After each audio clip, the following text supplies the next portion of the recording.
तो ये एक ब्लॉक हो गया,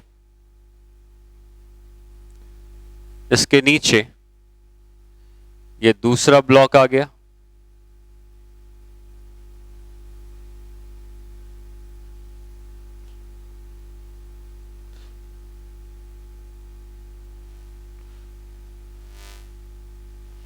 उसके नीचे तीसरा ब्लॉक आ गया।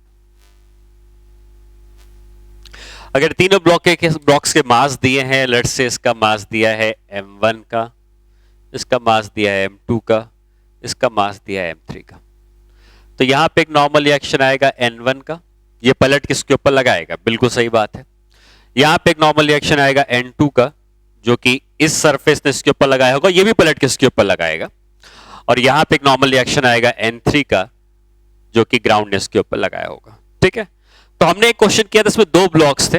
अगर 3 ब्लॉक होते और हमें डायरेक्टली आंसर लिखना होता तो आप इस तरह से समझते कि अगर हम ऊपर वाले ब्लॉक को देखें तो ऊपर वाला ब्लॉक नीचे गिरना चाहता है। ठीक है, ऊपर ब्लॉक नीचे गिरना चाहता है और ये दोनों ब्लॉक नहीं होते तो नीचे गिर जाता। तो नीचे कौन गिरा रहा है उसको, नीचे उसको कोई फोर्स तो गिरा रहा होगा। कौन गिरा रहा है, इसका जो वेट है, और उसका वेट कितना है, इसका वेट है m1g के बराबर। तो अगर आप सिर्फ इसको कंसीडर करते तो आप ये कहते कि ये नीचे इसलिए नहीं गिर रहा है क्योंकि जो इसके ऊपर n1 का फोर्स लग रहा है ये इसके वेट m1g को बैलेंस कर ले रहा है। अगर ये वाला फोर्स जो ऊपर लग रहा है नहीं लगता तो m1g उसको लेके नीचे गिर जाता, लेकिन अगर नीचे नहीं गिर पा रहा है तो इस नीचे वाले ब्लॉक ने ऊपर की तरफ एक फोर्स लगाया है n1 का, जिसकी वजह से वो नहीं गिर पा रहा है, तो n1 m1g के बराबर होगा। ऐसा हम डायरेक्टली भी कह सकते हैं, फ्री बॉडी डायग्राम बना के भी निकाल सकते हैं। ठीक है, अब आते हैं कि हम इस ब्लॉक की बात करते हैं। तो इस ब्लॉक की बात डायरेक्टली मत करो, तुम इन दोनों ब्लॉक को कंबाइंडली देखो। अगर हम इन दोनों ब्लॉक को कंबाइंडली देखते हैं, इन दोनों ब्लॉक को कंबाइंडली एक संग देखते हैं, तो ये दोनों ब्लॉक नीचे की तरफ गिर जाते हैं। अगर ये वाला ब्लॉक में हटा देता तो ये दोनों ब्लॉक गिर जाते। अब ये दोनों ब्लॉक अगर गिरते तो दोनों ब्लॉक का कंबाइंड वेट कितना होता, m1g प्लस m2g। लेकिन इस m1g प्लस m2g को रोका किसने, n1 ने नहीं रोका है। n1 तो ये एक दूसरे पर लगा रहे हैं, ये इस बड़े वाले सिस्टम का इंटरनल फोर्स है। ये बात समझ में आ रही है, इंटरनल फोर्स हम कभी काउंट नहीं करते हैं। अगर हमने इसको सिस्टम माना होता तो हम क्या ये कह सकते थे कि इस नीचे वाले ब्लॉक ने इसके ऊपर एक n2 का फोर्स लगाया है ऊपर की तरफ, और ये दोनों ब्लॉक मिलके जो टोटल वेट है m1g प्लस m2g, अगर ये नीचे गिरना चाहते हैं तो ये नीचे से n2 लगाकर उसको रोक के रखा होगा। तो ये कहा जा सकता है कि n2 ने अपने ऊपर जितना भी वेट है पूरे को संभाल के रखा है, तो n2 वाले नॉर्मल रिएक्शन ने अपने ऊपर जितना भी वेट है उसको नीचे गिरने से रोकने के लिए n2 ने उसको होल्ड करके रखा है, तो n2 m1g प्लस m2g के बराबर। उसी तरीके से अगर हम बात करते हैं कि ये तीनों ब्लॉक मिलकर ग्राउंड पे प्रेशर लगा रहे हैं, तो ग्राउंड टूट जाना चाहिए भाई। ग्राउंड अगर लूज होता तो ये पानी होता, वाटर होता तो ये डूब जाते। तो ये तीनों ब्लॉक मिलकर ग्राउंड पे प्रेशर लगा रहे हैं, लेकिन ये ग्राउंड इन तीनों ब्लॉक को नीचे नहीं जाने दे रहा है। और ग्राउंड अगर नीचे नहीं जाने दे रहा है तो ग्राउंड ने एक फोर्स लगाया है जिससे कि ये तीनों ब्लॉक नीचे ना जा पाए। तीनों ब्लॉक का कंबाइंड वेट कितना है, m1 plus m2 plus m3g, और उसको अकेले किसने रोक लिया है, उसको अकेले रोक लिया है n3 ने। तो n3 की वैल्यू है m1 plus m2 plus m3g। ठीक है, मतलब यह है कि जब ब्लॉक्स के ऊपर ब्लॉक्स होते हैं तो आपको किसी भी सरफेस का नॉर्मल रिएक्शन निकालना है, यह मैं समझाने के लिए बता रहा था। ठीक है, किसी भी सरफेस का नॉर्मल रिएक्शन निकालना है तो उस सरफेस के ऊपर जितना भी मास है वो m1g के बराबर। यहां का नॉर्मल रिएक्शन इन दोनों का वेट, यहां का नॉर्मल रिएक्शन इन तीनों का वेट। तो ब्लॉक के ऊपर ब्लॉक जो होंगे उसमें नॉर्मल रिएक्शन हम डायरेक्टली लिख सकते हैं, फ्री बॉडी डायग्राम बना के भी निकाल सकते हैं, बट डायरेक्टली हम अगर लिखते हैं तो इस तरीके से लिखा जा सकता है। ठीक है, ओके, चलो फिर नेक्स्ट प्रॉब्लम में आते हैं हम लोग। और हो सकता है कि नेक्स्ट प्रॉब्लम में, जैसे अभी तक हम लोग प्लेन सरफेस की बात कर रहे थे, हो सकता है कोई इंक्लाइन सरफेस हो, वहां भी नॉर्मल रिएक्शन निकालना हो सकता है। तो इंक्लाइन सरफेस की अगर हम बात करते हैं तो लेट्स से कि एक स्फेयर है, और स्फेयर में अगर मैं आपको याद दिलाऊं तो मैंने कहा था कि जो भी नॉर्मल रिएक्शन होता है स्फेयर के लिए वो हमेशा उसके सेंटर से पास करता है। तो यहां पर एक वर्टिकल वॉल है और एक इंक्लाइन वॉल है। इस तरीके से है, और यहाँ पर ऑब्वियसली यहाँ पे कांटेक्ट हुआ होगा जिसकी वजह से ये स्फीयर अपनी जगह से हिल नहीं रहा होगा, एक ही जगह पर रुका होगा। और हमें ये दिया है कि ये जो एंगल है हॉरिजॉन्टल से, ये एंगल थीटा के बराबर, ठीक है। तो आप देख सकते हैं ये इंक्लाइन सरफेस है, तो कहीं ना कहीं इंक्लाइन सरफेस का यूज होने वाला है। बट अगेन हम पहले इस पे फोर्सेस लिख दें, क्या लग रहा है। अगर ये इसका सेंटर है तो इस वाली वॉल ने एक नॉर्मल रिएक्शन इधर लगाया होगा, और इस इंक्लाइन सरफेस नॉर्मल रिएक्शन किधर लग रहा होगा, इसके सेंटर की तरफ। उसी तरीके से इस वाले ने भी एक नॉर्मल रिएक्शन लगाया होगा जो कि इसके सेंटर की तरफ लग रहा होगा। क्वेश्चन क्या है, find the contact force at each contact. ठीक, अब बात आती है इसके फ्री बॉडी डायग्राम बनाने की। और इंक्लाइन प्लेन में क्योंकि जब भी फ्री बॉडी डायग्राम बनाना है तो इंक्लाइन प्लेन में आपको क्या एंगल है वो पता होने चाहिए। अब देखिए, हो सकता है कि हम इंक्लाइन प्लेन के लिए एक्सिस ऐसी लें या हम वर्टिकल एक्सिस लेंगे तब भी चल जाएगा, ठीक है। दो आंसर दोनों से आता है, बट अगर हम क्वेश्चन में एक्सिस का सिलेक्शन, दो सिलेक्शन हो सकते हैं, या तो वर्टिकल हॉरिजॉन्टल या इंक्लाइन प्लेन के पैरेलल और इंक्लाइन प्लेन के वर्टिकल, दो एक्सिस सिलेक्शन होता है, दोनों से आंसर आता है।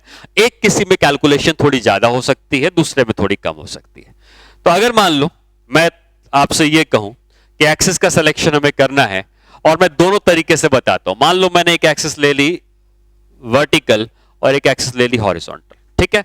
अगर मैंने ऐसे एक्सिस का सिलेक्शन किया है तो अब हम इस एक्सिस के सिलेक्शन के अकॉर्डिंग N1 का नॉर्मल रिएक्शन क्या इस तरह बना सकते हैं और N2 का नॉर्मल रिएक्शन इस तरह बना सकते हैं। हमें यह पता होना चाहिए कि N2 का नॉर्मल रिएक्शन कितने एंगल पर जाएगा। आप इस बात को आगे के लिए याद रख लें कि कभी भी कोई एक्सिस का सिलेक्शन अगर हम कर रहे हैं, और मैंने आपको एंगल ऑलरेडी बताए हुए हैं, ठीक है, मैं फिर से उस एंगल को रिकॉल करता हूं। अगर ये एंगल थीटा का होता था तो ये थीटा होता था, ये 90 माइनस थीटा, ये थीटा होता था, ये 90 माइनस थीटा, ये थीटा होता था, ये 90 माइनस थीटा, ये थीटा होता था, ठीक है।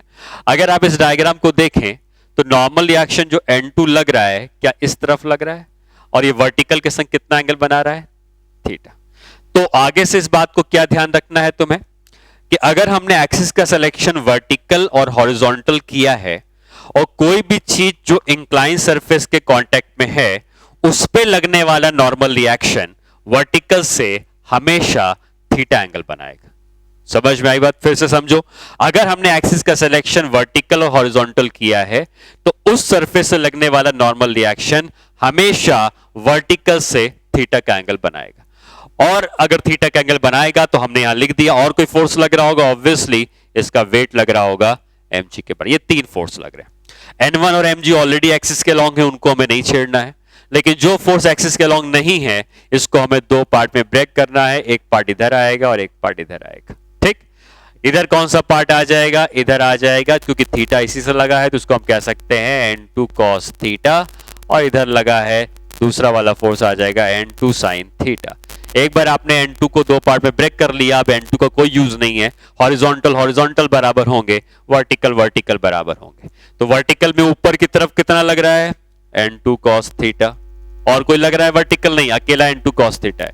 और नीचे की तरफ कितना लग रहा है, अकेला mg है। तो हम क्या लिख सकते हैं कि N2 की वैल्यू होगी mg बाई cos थीटा, ये N2 की वैल्यू आ गई, ठीक। हमने वर्टिकल पे जैसे फोर्स बैलेंस किए हैं वैसे हॉरिजॉन्टल में भी बैलेंस कर सकते हैं। हॉरिजॉन्टल में कितना लग रहा है इस तरफ, N2 sin थीटा, हॉरिजॉन्टल में इस तरफ कितना लग रहा है, N1। N2 तो हमें मिल चुका है, N1 निकालना है तो N2 की वैल्यू उठा के इधर पुट कर देते हैं, और जैसे ही N2 की वैल्यू पुट करेंगे ये आ जाएगा mg tan theta is equal to N1। ये तुम्हारा दूसरा नॉर्मल रिएक्शन आ गया, ठीक है। तो एक्सिस का सिलेक्शन अगर हम वर्टिकल हॉरिजॉन्टल करते हैं तो हमने प्रॉब्लम को इस तरीके से किया। लेकिन आपको जैसे मैंने कहा कि जब इंक्लाइन सरफेस होती है तो हम एक्सिस का सिलेक्शन ऐसे भी कर सकते हैं, और अगर हमने एक्सिस का सिलेक्शन वैसे किया होता तब देखिए इसी प्रॉब्लम में हम आंसर कैसे निकालते। तो अब हमारी जो एक्सिस है वो एक एक्सिस इंक्लाइन प्लेन के पैरेलल है और दूसरी एक्सिस इंक्लाइन प्लेन के परपेंडिकुलर है। एक एक्सिस इंक्लाइन प्लेन के पैरेलल है, दूसरी एक्सिस इंक्लाइन प्लेन के परपेंडिकुलर है। जब हम ऐसा सिलेक्शन करते हैं तो हम लोग डायरेक्टली लिख सकते हैं कि इंक्लाइन प्लेन के नीचे की तरफ पैरेलल की तरफ क्या आता था याद है, एम जी साइन थीटा, और इंक्लाइन प्लेन में इस डायरेक्शन में हम क्या लिखते थे directly, M G cos theta. ये दो आ जाते थे, M G sine theta, M G cos theta. अब नॉर्मल रिएक्शन की बात करते हैं। तो एक नॉर्मल रिएक्शन N1 का हॉरिजॉन्टल लग रहा है, इसको N1 मैंने यहां बना दिया, और एक N2 का नॉर्मल रिएक्शन इंक्लाइन प्लेन के परपेंडिकुलर लग रहा है, इंक्लाइन प्लेन के परपेंडिकुलर यही डायरेक्शन है, इसको हमने लिख दिया N2। ये आ गए नॉर्मल रिएक्शंस जो उसके ऊपर लग रहे हैं। N2 एक्सिस में है, mg sin थीटा एक्सिस में है, mg cos थीटा एक्सिस में, N1 को हटाना है। और N1 को अगर हटाना है तो आप ये इस डायग्राम पे आए एंगल को फाइंड आउट करने के लिए। अगर N1 इस तरफ लग रहा है हॉरिजॉन्टल की तरफ, तो ये इंक्लाइन प्लेन के साथ, इंक्लाइन प्लेन के संग यहां से थीटा का एंगल बनाता है। और अगर थीटा का एंगल बनाता है तो N1 के अगर हम दो पार्ट्स लेते तो एक पार्ट इधर आता, एक पार्ट इधर आता, और ये दो पार्ट कौन कौन से हो जाते, इस तरफ जो आता इसको हम कहते N1 cos थीटा, और इस तरफ जो आता है इसको हम कहते N1 sin थीटा। ठीक है, ये दो पार्ट्स आ जाते हैं, N1 sin थीटा इस तरफ, N1 cos थीटा इस तरफ।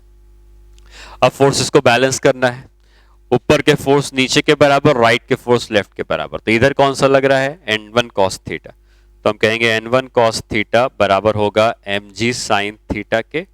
तो यहां से cos थीटा का राइट में भेज दे तो N1 कितना आ जाएगा, sin theta by cos theta tan theta बन जाएगा।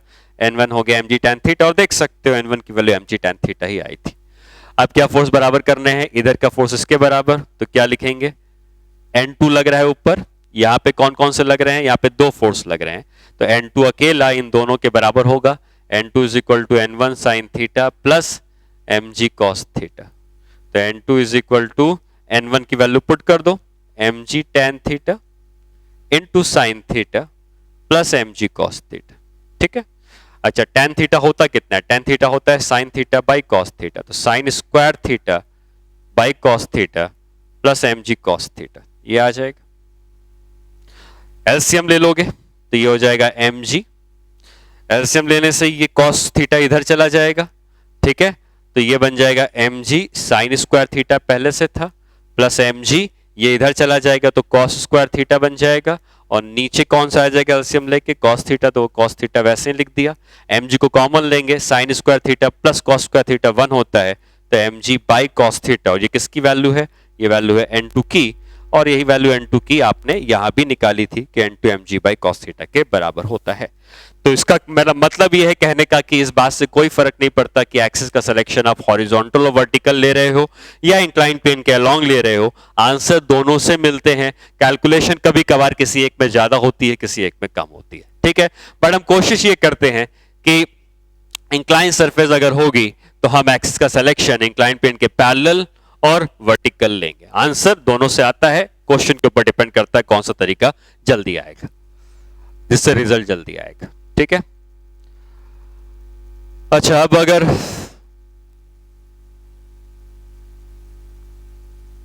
ये कोई स्फेयर है और यहां पे दो इंक्लाइन सरफेस है, एक इंक्लाइन सरफेस ये चली गई और दूसरी इंक्लाइन सरफेस ये आ गई, तो यहां पे दो इंक्लाइन सरफेस हैं और दो जगहों पे कांटेक्ट। ठीक है, और आपको दिया है कि ये एंगल थीटा का है और ये एंगल 2 थीटा का है। ठीक है, क्वेश्चन सेम है कि find the contact force at each contact. तो अब क्योंकि दो इंक्लाइन प्लेन है यहां पे, तो किसी भी एक इंक्लाइन प्लेन को अगर हम लेते हैं तो आंसर आ जाता, लेकिन दो देखो यहां पर क्या था, यहां पे एक ही इंक्लाइन प्लेन था, तो यहां पे अगर एक ही इंक्लाइन प्लेन था तो हमने इसी के लॉन्ग एक्सिस ले ली। लेकिन इस केस में दो तो इंक्लाइन प्लेन है, ये भी है और ये भी है, तो एक्सिस किसके अलोंग लोगे उस पर थोड़ा कंफ्यूजन हो सकता है। हालांकि एक्सिस किसी के अलोंग भी लोगे आंसर आ जाएगा, लेकिन ऐसे केसेस में जहां पे दो इंक्लाइन प्लेन है हम किसी को प्रेफरेंस नहीं देंगे और हम एक्सिस का सिलेक्शन कैसे कर लेंगे, वर्टिकल और हॉरिजॉन्टल। ठीक है, हम किसी भी इंक्लाइन प्लेन को प्रेफरेंस नहीं देंगे, हॉरिजॉन्टल वर्टिकल से आंसर निकालेंगे। कहां कहां पर कौन कौन से एन लग रहे हैं, इधर से एक एन लग रहा होगा जो इसके सेंटर की तरफ जाएगा, इसको N1 कह देते हैं, और इधर से एक एन लग रहा होगा जो इसके सेंटर की तरफ जाएगा, जिसको हम N2 कह देते हैं। N1 N2 दो नॉर्मल रिएक्शंस है, तो N1 कहीं इस तरफ लग रहा है, N2 कहीं इस तरफ लग रहा है, और वेट हो गई ऑब्वियसली। जो भी चीजें हैं वो सारा खेल एंगल का है। अगर आप एंगल सही से लिख पाओगे तो आंसर आ जाएगा। मैंने आपको यह बताया है कि जब भी आप एक्सिस का सिलेक्शन हॉरिजॉन्टल और वर्टिकल से लेते हो तो जो भी इंक्लाइन प्लेन नॉर्मल रिएक्शन लगाता है उसका एंगल वर्टिकल से उतना ही होता है जितना खुद इंक्लाइन प्लेन का एंगल होता है। मतलब अगर हम इस इंक्लाइन सरफेस की बात कर रहे हैं तो इसका लगाया हुआ नॉर्मल रिएक्शन N1 जो है ये वर्टिकल से जो एंगल बनाएगा, ये नॉर्मल रिएक्शन वर्टिकल से उतना ही एंगल बनाएगा जितना इस इंक्लाइन प्लेन का एंगल ऑफ इंक्लिनेशन है, और वो कितना है, थीटा है, तो इसने वर्टिकल से थीटा बनाया होगा। ठीक है, यहां पे देखो ये नॉर्मल रिएक्शन क्या इस इंक्लाइन सरफेस ने लगाया है। अगर इस इंक्लाइन सरफेस का नॉर्मल रिएक्शन N2 है तो ये वर्टिकल से उतना ही एंगल बनाएगा जितना एंगल इस इंक्लाइन प्लेन का है 2 थीटा। तो हम ये कह सकते हैं कि इसने वर्टिकल से 2 थीटा का एंगल बनाया होगा। ये बात आपको क्लियर होनी चाहिए कि एंगल हमें कैसे लिखना है, थीटा और 2 थीटा। और हम कैलकुलेशन की सिंप्लिसिटी के लिए थीटा को 30 डिग्री लिख देते हैं जिससे कि कैलकुलेशन आसानी से की जा सके। और अगर 30 डिग्री लिखते हैं तो क्या हम इसको लिख सकते हैं 30 और इसको लिख सकते हैं 60। ठीक, अब नॉर्मल रिएक्शन को दो पार्ट में ब्रेक कर लेते हैं। इस तरफ नॉर्मल रिएक्शन का एक पार्ट आएगा, कितना आ जाएगा, N1 cos 30, और इस तरफ आ जाएगा नॉर्मल रिएक्शन का पार्ट N1 sin 30। N2 के नॉर्मल रिएक्शन की बात करते हैं तो इस तरफ N2 का नॉर्मल रिएक्शन आ जाएगा N2 cos 60, N2 cos 60, और इस तरफ जो नॉर्मल रिएक्शन आएगा वो आ जाएगा N2 sin 60। अब हमें नॉर्मल रिएक्शन को बैलेंस करना है, वर्टिकल हॉरिजॉन्टल एक दूसरे के बराबर और लेफ्ट और राइट एक दूसरे के बराबर। तो अगर हम वर्टिकल और लेफ्ट और राइट को बराबर करते हैं तो क्या लिख सकते हैं कि जो N1 sin 30 की वैल्यू है ये बराबर होगी किसके, N2 sin 60 के। sin 30 होता है 1/2, तो N1 इंटू 1/2, sin 60 होता है √3/2, √3/2, तो N1 हो जाएगा √3 टाइम्स ऑफ N2। ये फर्स्ट इक्वेशन मिल गई जो N1 N2 के बीच में एक रिलेशन बता रही। उसी तरीके से अगर हम वर्टिकल में फोर्स बैलेंस करते तो ऊपर की तरफ कितना लग रहा है, N1 cos 30 लग रहा है, N1 cos 30 लग रहा है। और नीचे की तरफ कौन कौन से लग रहे हैं, नीचे की तरफ लग रहे हैं, एक तो लग रहा है N2 cos 60 और दूसरा कौन सा लग रहा है, mg। ठीक, ये दूसरी इक्वेशन हो गई। अब हम क्या करेंगे कि N1 की वैल्यू उठा के यहां पुट कर देंगे, तो ये लिख सकते हैं √3 N2 cos 30 होता है √3/2 इज इक्वल टू cos 60 होता है 1/2 प्लस mg। तो यहाँ पे 3 N2/2 आएगा या N2/2 आएगा, इधर माइनस कर देंगे तो 2 N2/2 तो N2, तो N2 हो जाएगा mg। ये N2 की वैल्यू हो गई जो mg के बराबर आ गई। ठीक है, अब ये जो N2 आ गया इसको उठा के हम इधर पुट कर देंगे, पुट इन 1, तो N1 की वैल्यू हो जाएगी √3 टाइम्स ऑफ mg के बराबर, ये N1 की वैल्यू हो गई। इस क्वेश्चन में क्या है कि तीन आइडेंटिकल स्फीयर्स हैं, तीनों के मास से m है और हमें हर कांटेक्ट पे कांटेक्ट फोर्स निकालना है। तो क्वेश्चन में यहां लिख देता हूं 3 identical spheres each of mass m are placed as shown in diagram. Find contact force at each contact. ठीक है, तो आप देख सकते हैं कि तीनों स्फेयर्स हैं, तीनों के मास सेम है, तीनों को इस तरीके से रखा गया है और तीनों के जहां पे यहाँ पे कांटेक्ट हो रहा है कांटेक्ट फोर्स निकालना है। तो सबसे पहले कांटेक्ट फोर्स कौन सा किस तरफ लग रहा होगा, तो एक इधर से कांटेक्ट फोर्स आएगा N1 का और एक इधर से कांटेक्ट फोर्स आएगा N2 का। आप इसको N2 ना लेके N1 ही ले सकते हो डायरेक्टली। रीजन ये है कि सिमेट्री है और सिमेट्री होने के कारण, क्योंकि तीनों जैसे आप अगर बीच से काट दो तो जैसा लेफ्ट में वैसे ही राइट में दिखता है, तो इधर से जो n आएगा इधर से जो n आएगा दोनों बराबर होंगे। अगर आप बराबर नहीं लेना चाहते हो तो कोई बात नहीं, आप N2 ले लो, कोई दिक्कत नहीं है उससे। इधर से एक नॉर्मल रिएक्शन आएगा N3, इधर से एक नॉर्मल रिएक्शन आएगा N4। ठीक है, ये दोनों आपस में कांटेक्ट में है, तो इनके सेंटर टू सेंटर में इन्होंने आपस में एक नॉर्मल रिएक्शन लगाया होगा N5, और इसने इसके ऊपर पलट के N5 इधर लगाया होगा। उसी तरीके से यहां पे अगर हम इसका सेंटर देखते हैं, कहीं यहां पर है मान लेते हैं, तो इन्होंने भी आपस में कांटेक्ट होने की वजह से नॉर्मल रिएक्शन लगाया होगा। तो इधर का नॉर्मल रिएक्शन कुछ N6 में मान लूं तो इधर भी N6 लगेगा, और इधर का नॉर्मल रिएक्शन अगर N7 में मान लूं तो इधर भी N7 लगे। ठीक है, तो हमें ये सारे कांटेक्ट फोर्स की वैल्यूज को फाइंड आउट करना है। तो जब भी आपको डायग्राम में सिमेट्री दिखती है तो कैलकुलेशन, क्योंकि 7 नॉर्मल रिएक्शन है तो कैलकुलेशन बहुत ज्यादा हो सकती है, तो जब भी आपको डायग्राम में सिमेट्री दिखती है तो आप सिमेट्री का फायदा उठाकर ये कह सकते हो कि अगर इधर N1 है तो आप इसको भी N1 ही लिख सकते हो। ठीक है, उसी तरीके से अगर ये N3 है तो इसको भी N3 लिख सकते हो, क्योंकि जितना ये इधर प्रेशर लगाएगा उतना इधर प्रेशर लगाएगा, दोनों ग्राउंड में बराबर प्रेशर लगाएंगे, तो ये N3 होना चाहिए। अगर ये N5 है तो इसको भी आप N5 और N5 ही कह सकते हो, क्योंकि अगेन सब चीजें सिमेट्रिकल है। तो ऐसा करने से नंबर ऑफ अननोन कम हो जाएंगे। N1 है, N3 है, N5 है, N7 है, 4 ही अननोन हमको मिलते हैं और चारों के लिए हम इक्वेशन बनाते हैं। तो अगर हम फ्री बॉडी डायग्राम की बात करें तो पहली बात तो आप ये समझें, क्योंकि ये तीनों स्फीयर आइडेंटिकल हैं तो ये इक्विलैटरल ट्रायंगल बन रहा होगा, और इक्विलैटरल ट्रायंगल बनने से ये पूरा एंगल जो होगा ये 60 डिग्री के बराबर होगा। उसी तरीके से ये एंगल भी 60 डिग्रीज होगा और ये एंगल भी 60 डिग्रीज होगा।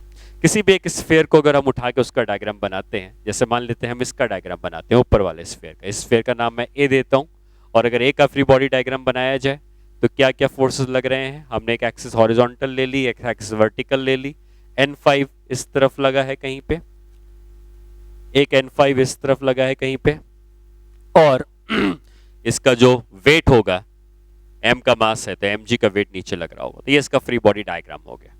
हमें एंगल चाहिए वर्टिकल से क्या होगा, तो आप देख सकते हैं कि अगर हमने नॉर्मल रिएक्शन के लिए ये वर्टिकल एक्सिस का सिलेक्शन किया है, ये वर्टिकल एक्सिस है, तो ये 60 डिग्री है तो ये अपोजिट भी 60 होता, तो ये दोनों आधे आधे एंगल 30 और 30 के बराबर होते, तो ये एंगल 30 डिग्री होता, ये एंगल भी 30 डिग्री होता, और अब हम इन दोनों नॉर्मल रिएक्शन को ब्रेक कर सकते हैं। तो अगर हम नॉर्मल रिएक्शन का वर्टिकल कंपोनेंट लेंगे इसका वाला तो कितना आ जाएगा N5 cos 30, और इस तरफ जो आएगा वो आएगा N5 sin 30।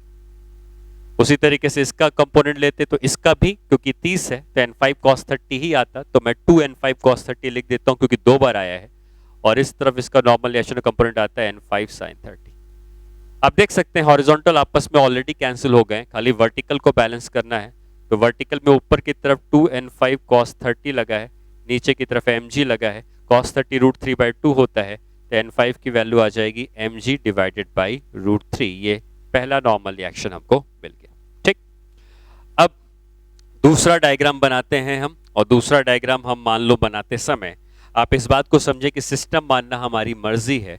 तो अगर मैंने ये तीनों, ये A था, ये मान लो B है और ये C है, तो अगर मैंने तीनों को एक साथ सिस्टम मान लिया है, ठीक है, मैं यहाँ पे डायग्राम बना देता हूँ उसका, जिसमें कि हमारा सिस्टम है A + B + C, तीनों हमारे सिस्टम है, और अगर तीनों को हमने एक साथ सिस्टम माना है तो ये दोनों फोर्सेस, ये तीनों सिस्टम के अंदर है, तो ये दोनों फोर्सेस सिस्टम के इंटरनल हैं, ये भी इंटरनल है, ये भी इंटरनल है। एक्सटर्नल कौन होगा, जो ग्राउंड लगा रहा होगा या दीवार लगा रही होगी, ये एक्सटर्नल होंगे, लेकिन जो आपस में ये सब लगा रहे हैं ये इंटरनल हो जाएंगे। और तीनों का कंबाइंड फ्री बॉडी डायग्राम अगर बनाया जाए तो हम कह सकते हैं एक्सटर्नल नॉर्मल रिएक्शन इधर से N1 का आया है, उधर से एक्सटर्नल नॉर्मल रिएक्शन भी N1 का आया है, ठीक है, ये इधर से N1, ये इधर से N1, बाकी ये दोनों ग्राउंड कितना कितना लगा रहे हैं, दोनों N3 का लगा रहे हैं, तो 2N3 लिख सकते हैं। ये इंटरनल है, ये आपस का इंटरनल होता है, ये भी इंटरनल है, आपस में लगा है, ये भी आपस में लगा है, ये भी आपस में लगा है, इन तीनों की जरूरत नहीं पड़ेगी। हाँ, जो वेट है वो एक्सटर्नल होगा, और तीनों स्फीयर के मास अगर m के हैं तो टोटल वेट इस सिस्टम का 3 mg होना चाहिए। तो हम लिख सकते हैं कि 2 times of N3 is equal to 3 times of mg, इसका मतलब N3 की वैल्यू आ जाएगी 3 mg/2 के बराबर, ये N3 की वैल्यू आ गई। तो N1 हमें अभी पता करना बाकी है, N5 पता करना बाकी है, N5 पता चल चुका है, सॉरी, N1 पता करना बाकी है, N7 पता करना बाकी है, ये दो नॉर्मल रिएक्शन बाकी हैं, बाकी सब हमने पता कर लिया। अब N1 को पता करने के लिए आप किसी भी एक स्फीयर को अब लो, या तो हम B को ले सकते हैं या C को ले सकते हैं, क्योंकि A हम ऑलरेडी बना चुके हैं, तीनों का कंबाइंड भी बना चुके हैं। अब हम B या C में से किसी एक को लेते हैं। मान लेते हैं हम स्फीयर नंबर B को कंसीडर करते हैं। स्फीयर नंबर B को कंसीडर करते समय जब उसका FBD बनाते हैं तो कौन कौन से फोर्सेस लगेंगे?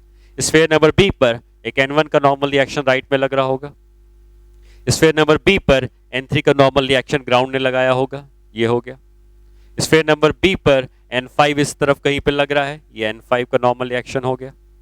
और स्फीयर नंबर B पर N7 का नॉर्मल रिएक्शन इस तरफ लगा है, तो ये N7 हो गया, ठीक है। और B का जो वेट होगा वो mg के ही बराबर होगा। इनमें से एक ही फोर्स ऐसा है जो किसी और डायरेक्शन में जा रहा है, तो उसको दो कंपोनेंट्स लेने होंगे। तो आप यहाँ पे डायग्राम में देख सकते हैं कि जो N5 लग रहा है ये कहीं इस तरफ लग रहा है, ठीक है। और हमें इसका ये एंगल 60 है, तो ये एंगल भी 60 कह सकते हैं, ठीक है। ये दोनों अपोजिट एंगल्स हैं। तो N5 जिस तरफ लग रहा था, ये एंगल N5 का लगने वाला जो डायरेक्शन है, ये हॉरिजॉन्टल से कितना एंगल बना रहा है? ये हॉरिजॉन्टल से 60 डिग्री का एंगल बना रहा है, देख सकते हो। N5 जो लग रहा है ये हॉरिजॉन्टल से 60 बना रहा है, तो मैंने 60 लिख दिया। अब इसको दो पार्ट में ब्रेक कर लिया जाए। दो पार्ट में ब्रेक करेंगे तो एक पार्ट इधर आएगा, एक पार्ट इधर आएगा। इधर कितना आ जाएगा? N5 cos 60 और इधर आ जाएगा N5 sin 60। अब हम फोर्सेस को बैलेंस कर सकते हैं, वर्टिकल में अलग, हॉरिजॉन्टल में अलग। तो वर्टिकल में अगर हम बैलेंस करते हैं तो क्या लिख सकते हैं? ऊपर की तरफ N3 लगा है, नीचे की तरफ कौन कौन से लगे हैं? N5 sin 60 लगा है और नीचे की तरफ mg लगा है, ऊपर और नीचे बराबर। N5 आप ऑलरेडी निकाल चुके थे, mg/√3 आया था, तो हम इसको लिख सकते हैं mg/√3 sin 60 होता है √3/2 प्लस mg, तो ये 3mg √3 कैंसिल हो जाएगा और ये आ जाएगा 3mg/2 के बराबर। तो ये N3 की वैल्यू हो गई। हालांकि N3 हम पहले ही निकाल चुके थे, ये मैंने ध्यान नहीं दिया था, N3 हमने पहले ही निकाल चुके थे, तो ये कैलकुलेशन किसी यूज की नहीं रही, लेकिन हाँ हम इस तरीके से कैलकुलेशन करते हैं। हॉरिजॉन्टल अगर हम बराबर करते हैं तो हॉरिजॉन्टल में N1 लगा है और इस तरफ N7 और N5 cos 60 लगा है। तो अगर हम हॉरिजॉन्टल फोर्स बराबर करेंगे तो हम क्या लिख सकते हैं? हॉरिजॉन्टल में हम बराबर करके लिख सकते हैं कि N1 जो होगा ये N7 प्लस N5 cos 60 के बराबर होगा। रोकना एक बार। तो अब अगर हम वर्टिकल हमने देखा तो वर्टिकल से हमें कोई फायदा नहीं हुआ, वर्टिकल हम ऑलरेडी N3 पहले ही निकाल चुके थे, वही N3 आ गया। लेकिन अब हम हॉरिजॉन्टल में अगर देखें तो हॉरिजॉन्टल में कौन कौन से फोर्सेस लगे हैं? राइट की तरफ लगा है N1, लेफ्ट की तरफ लगा है N7 प्लस N5 cos 60। ये भी नहीं पता है, ये भी नहीं पता है, N5 पता है, लेकिन हमें दो अननोन है तो हमें आंसर नहीं आएगा। तो थोड़ा सा इस क्वेश्चन में वापस इस डायग्राम में आए और समझे इस बात को। जब इस स्फीयर की हम बात करते हैं तो ये वाला स्फीयर इसको इधर धक्का दे रहा है, ठीक है, और ये वाला स्फीयर अगेन इसको इधर धक्का दे रहा है। अगर ये दोनों दीवार नहीं होती तो क्या होता? आप सोच सकते हैं, अगर ये दोनों दीवार नहीं होती तो क्या दोनों स्फीयर एक दूसरे से दूर चले जाते? और एक दूसरे दूर चले जाते मतलब ये दोनों एक दूसरे से दूर जाना चाहते हैं, ये चाहते हैं कि ये दोनों एक दूसरे से दूर चले जाएं। और अगर दो सरफेस एक दूसरे से दूर जाने की कोशिश ऑलरेडी कर रही है तो इस जगह पर ये इसके ऊपर कोई प्रेशर अप्लाई नहीं कर रहा है। क्यों? क्योंकि ये लेफ्ट में जाना चाहता है या राइट में जाना चाहता है, तो ये आपस में कोई प्रेशर अप्लाई नहीं कर रहे होंगे। और अगर इस कांटेक्ट पे इन दोनों ने आपस में कोई प्रेशर अप्लाई नहीं किया होगा, मतलब ये N7 कितना होना चाहिए? ये 0 होना चाहिए, क्योंकि नॉर्मल रिएक्शन तभी आता है जब प्रेशर अप्लाइड होता है। इसका मतलब आप ये कह सकते हो वापस यहाँ पे आके कि N7 0 होना चाहिए, तो N1 की वैल्यू हो जाएगी N5 cos 60 degrees. cos 60 degrees की वैल्यू हमें पता है, N5 की वैल्यू भी पता है। N5 हमको मिला था mg/√3 और cos 60 होता है 1/2, तो N1 की वैल्यू हो जाएगी mg/2√3। तो ये N1 मिल गया, N3 मिल गया, N5 मिल गया, N7 की वैल्यू 0 होगी। इस तरीके से हमने इनके नॉर्मल रिएक्शंस फाइंड आउट किए, ठीक है। आज हमने इक्विलिब्रियम ऑफ सिस्टम के बारे में पढ़ा और सारे क्वेश्चंस जो हमने इक्विलिब्रियम सिस्टम के बारे में पढ़े उस वो नॉर्मल रिएक्शन निकालने के लिए ही यूज किए गए हैं। तो इक्विलिब्रियम सिस्टम में हमें करना क्या होता है? हमें फ्री बॉडी डायग्राम बनाकर फोर्सेस को बैलेंस करना होता है, राइट लेफ्ट बराबर, ऊपर और नीचे बराबर। इस तरीके से हम कोई भी अननोन फोर्स होगा उसको निकाल सकते हैं। जो नेक्स्ट क्लास होगी उसमें हम इसी को कंटिन्यू करेंगे। अब हम अगली क्लास में टेंशन का फोर्स निकालेंगे। कई सिस्टम इक्विलिब्रियम में होंगे और उसमें टेंशन फोर्स कैसे निकाला जाता है, इसको हम लोग इक्विलिब्रियम सिस्टम की नेक्स्ट क्लास में सीखेंगे। ठीक है।